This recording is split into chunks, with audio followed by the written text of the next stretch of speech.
with this social anxiety thing that I talk about it all the time. You know, you have your kids in homeschooling and they don't suffer from social anxiety and they have, you know, they're great socializers. I don't know how to say it, but Right. you know, let's have a little bit of a discussion so that, you know, we can help our listening, our people that are listening right now in terms of that. Should we be concerned? Should we not be concerned? What can we do about it?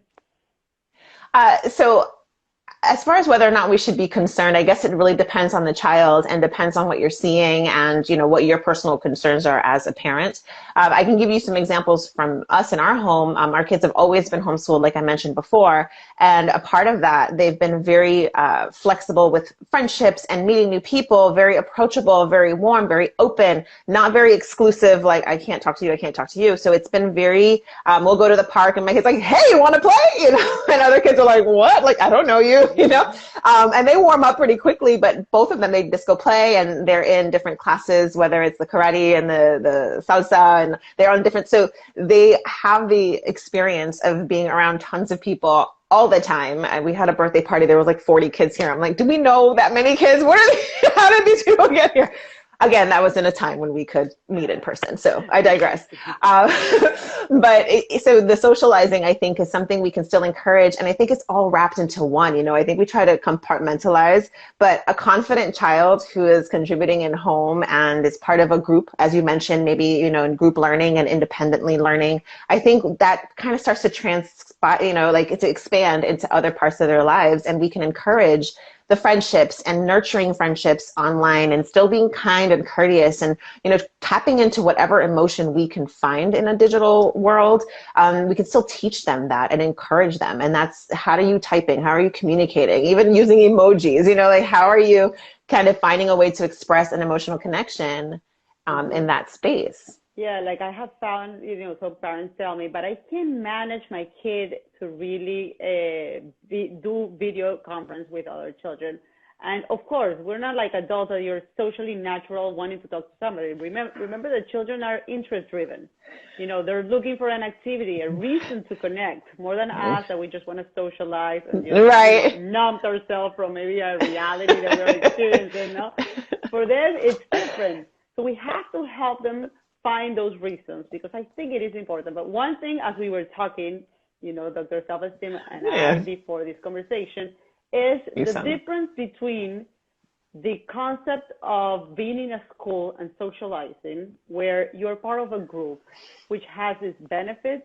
You know, the sense of belonging is something amazing for a human being to have. We know it's an important protective factor in mental health, but also there's issues when it comes to that sensation of I'm part of a group, because there's a lot of kids that stay out of that group.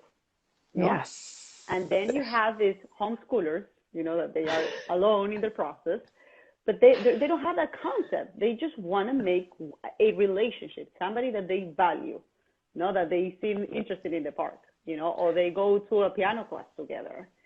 Yes. Yes. They're actually making connections based on, you know, the person, like, you seem fun, let's go play. You know, it's, to me, what I've noticed the difference is, it's really like, I saw you sliding down that slide and that looked like fun and I want to slide down that slide with you. And it's less like, well, you're the cool person and I need to be with you because you're the cool person, which I've worked with a lot, because of course I've seen tons of kids one-on-one who have been in the situation of either being bullied or being left out, or they were in this group, they got kicked out of this group, they were kind of in that group and then they got more popular and now they're, you know, so many dynamics. And like you said, there's so many beautiful, healthy things about being part of a group also. So we're not going to try to make it sound like that was a horrible thing. It's amazing.